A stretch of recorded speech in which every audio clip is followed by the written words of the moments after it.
Please. This meeting is being recorded. Thank you. Okay, it's 3 o'clock, November 14th. We're going to call the Seneca Healthcare District Board of Directors special meeting to order. First, we will have a closed session, potentially, meeting pursuant to Health and Safety Code 32106, report involving trade secrets.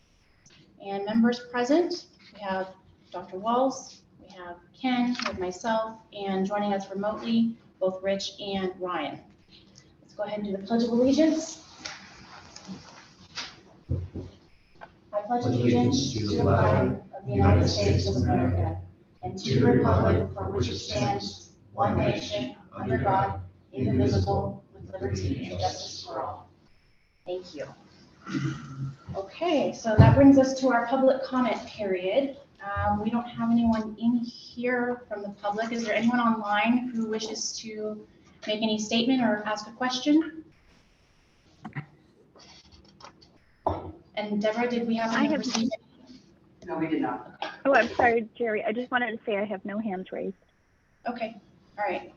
Thank you. With that, I would just like to take a second and just thank our community in huge measure for what looks like the passage of Measure B and the trust and they've placed in our facility in Seneca. And thank you to Sean and Judy and Chelsea and Steve and Ward and everyone for rallying around educating our community on the need for this. So I want to thank you all very much. I know it was a lot of work, and I guess we're only just beginning now. But thank you. Thank you. Yes, absolutely. We're going to thank our community, definitely, for rallying behind us. Okay, so then that brings us into our design build entity contract with Bolt. Is Donna on the line? She is. I am, yes. Hi, Donna. Hey there. There was quite a bit of language to get through on that contract. Definitely, definitely.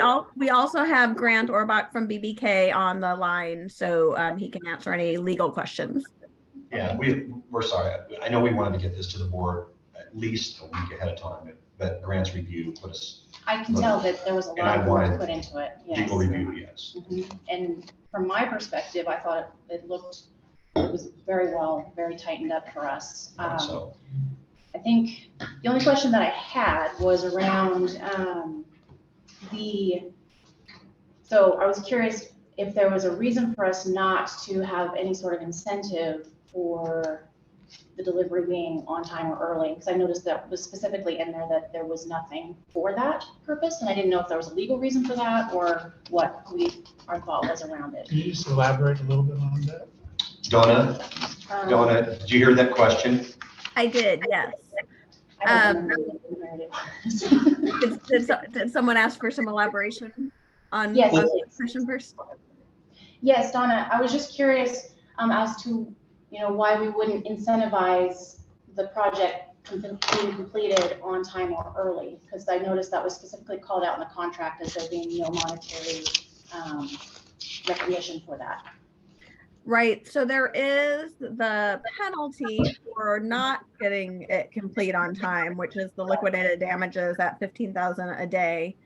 But you're correct, we don't have a clause that is a reward for on time or early. Grant, do you want to address that? Yeah, so the first thing I'd say, just for clarity of the record, is I wouldn't call it a penalty. It's damages that are liquidated, which is an important legal distinction because a penalty would not be enforceable.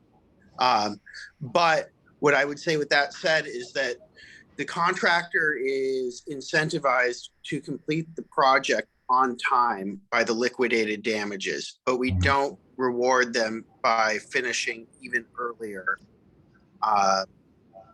That can be done, but it's usually very complicated, and as a result, it's pretty unusual to incentivize an earlier than scheduled completion. Okay. Thank you. I appreciate that. And then another question that I had was, so this is on page 4, number 4.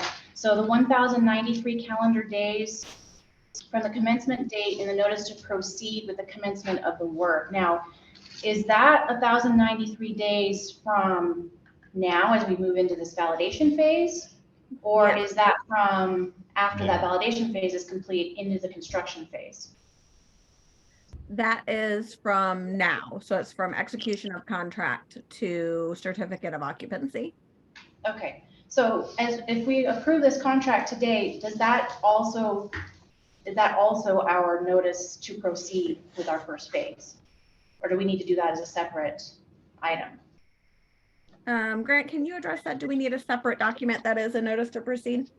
We would issue that through staff. Okay, Typically, for example, notice to proceed will not be issued until proof of insurance and bonds is in place. okay, and that's something that you'll be able to do once this is executed. Correct. But that's when the 1,093 99 days starts. Correct. Just for one, okay. Board members, other questions, comments? I was just curious as to how they arrived at The snow days? the days I wondered that as well. on A273. The And inclement exact weather days? page A2-73. I'm just curious how they arrived at those days and what happens if there's a total catastrophe, like we had the fire last summer and had to evacuate. Basically, the whole summer would have been lost. So these are drawn as standards for typical weather in the area, but if there was and the intent is to not have to have a change order for every weather day that they'll draw from these days without having to add time to the contract. If there was they will be providing the documentation to claim these days as needed. So as they, each month they will be required to provide the notice saying we weren't able to work this day because of XYZ and provide the associated documentation. And it won't be a change order unless it is above and beyond those days that are in the contract. At which time they would have to apply or request a change order for an instance such as the fires that would exceed the number of days. Grant, do you want to add anything to that? Yeah, I would just emphasize the purpose of putting these in is there's an assumption in the 1,000 or so many days that we will have weather during the interim, and that change orders are only for unusually severe weather over a prolonged duration. So the idea here is that the contractor, once it hits the stipulated days in that chart, that it's under an obligation to promptly submit a notification that it's exceeded those delays. The purpose really being so we don't end up 1,000 days into the project and then the contractor starts noticing delays from 2 years before. By stipulating it like this, the contractor has to bring this to the attention of the agency very quickly. So we will know on the front end when we're dealing with an issue that's going to require weather delay credit. Okay, Did that answer your question, Dr. Walls? yeah, probably as well as it could. And you could add all the language of every event that we can think of that would happen in here, but it's kind of cumbersome, I think. Well, and I think there's another section that talks about, Looks crazy. Yeah. There's- yeah. Any other questions? I'm just curious, I wonder if, Donna, maybe just walk us through next steps from this day forward, just the big ones. Yeah, absolutely. If we go back up to Article 2 in the main contract, it talks about the cost of the contract and references the validation phase. So once we issue the notice to proceed, the clock will start ticking on those initial 45 days of the validation phase. We are setting up meetings as we speak to dive into that validation phase where the design build entity is working to identify different sets of scope that will be validated within the project budget. And at the end of that validation phase, they will present, we'll get along the way information about how that validation is occurring. At the end of the validation phase, the district will review that plan, that design, and that, assuming they are within the budget and program as needed, will issue a second notice to proceed into design development. Through design then the design build entity will continue into design development. At the end of design development is when the contract indicates our GMP, or gross maximum price, will be determined. And in any needed change order associated with that would be implemented into the contract. Then construction documents, permits, all the while we're working on CEQA and timber conversion plan so that we can get all that aligned to break ground. We're looking right now, tentative, to be confirmed once we get the design build entity on board, but looking at fall of next year to try and break ground. Oh, it's nice. You answered, anticipated my question. When do we break ground? So, that again, bear with us as we're working through the details. That's where we stand at the moment. We'll be massaging the schedule and refining it as best we can, and we'll be able to report back to the board probably even at this next December 1st board meeting more definitively. And Donna, so am I also to understand, so if we, move forward and we have 45 days for the validation phase, and then at the end of that phase, that following month is when the 615,000 will be due for that phase? Following completion of that phase, well, I mean, they can bill along the way, so it's a % complete. So say, they're starting at the beginning of December. Let's see, we're at November 14th. So they might be starting within the next week or so. And then that's when the clock starts ticking for the 45 days. They would be able to bill, say, the end of November for a % complete of that 615,000, and then so on and so forth in the subsequent month. Okay, so that leads into my next question, which is regarding our funding. Yeah. Yes. So Steve's not here today, tomorrow, but I did want to talk to Steve about GAP. When we're going to start putting in place our GAP funding in order to move us into the USDA. When we're actually going to start bringing our funding to bear, so that we're not exhausting our reserves or dipping into our cash on hand. Mm-hmm. He's not here today, so I am here. Oh, Hi, Steve. I'll let you answer then. Perfect.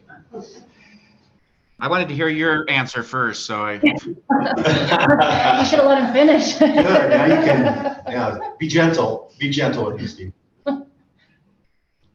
Yeah, I think, and So- I appreciate that. I think I have questions about that now. the timing of it is too, as I think Really my good. question comes in, right? So, at what point, assuming that the unofficial results are official for our bond measure, at what point will we start receiving some of that funding? At what point can we possibly receive USDA funding? Kind of when those are going to start hitting. So these are all questions I have because our community also wants to know those things. Mhm. When does the bond start to kick in? When do we start to realize? When does USDA loan? Do we need GAP funding? What does that look like? So Steve? Okay, as far as that last one, I'm trying to schedule a call with our financial advisors for this week, the municipal advisors, Fieldman and Rolap, to get answers regarding the timing of the bonds once the measure is formally approved, when we would see the funds. And Jerry, you started off with a question. It was kind of a global funding thing. Another one that was hopefully that's not me. Another one was the USDA. So the USDA will be here, I believe, the 1st of December to do their site visit. And hopefully we can finalize the pre-application checklist, and we can talk to our pre-application, the items open on the pre-application, and then we would talk to them about timing on a formal final application or loan application. I've contacted Whipfly. I'll be speaking to them after we have a call tomorrow, Jerry, for the new build work group. I think it's at 4:00 tomorrow. We'll talk about our timing as far as going forward, so we can get with Whipfly and say, okay, we're ready to move. We do have some concerns about if they do their feasibility study based upon our numbers now, we can't wait forever. But what is the best course of action as far as making sure that we can identify financing to support the amount that's not covered by the bond measure. The final piece is that, and Donna, I guess I'd prefer that you and Sean talk about it, where we're at with the proposal that was rendered by Bolt and what we're looking at versus where maybe our budget lives, and how we're going to approach getting the contract or the bid or the cost for the project to where we think our total funding is going to fall. Yeah, I can address that, Sean, if you'd like. Yeah, we talked about it this morning. Go ahead. Okay. Yeah. So that is the purpose of the validation phase. So there, as Steve referenced, the proposal that was received by Bolt is in excess of what this contract is. However, they are strong in saying that they feel that they can get to the budget that we have per this contract through this validation phase. So looking at efficiencies, both from a programmatic perspective, as well as finishes, throughput, looking at all of that to be able to get to the budget as of this 55.5 million contract. If you look at the scoring sheet that was at the end of the tab A part 2, that shows you a little bit of the kind of indirectly the gap, but they feel that it's about a 30% cost decrease that they would have to do on the cost of work alone, that they feel comfortable saying that they can get us there. Okay.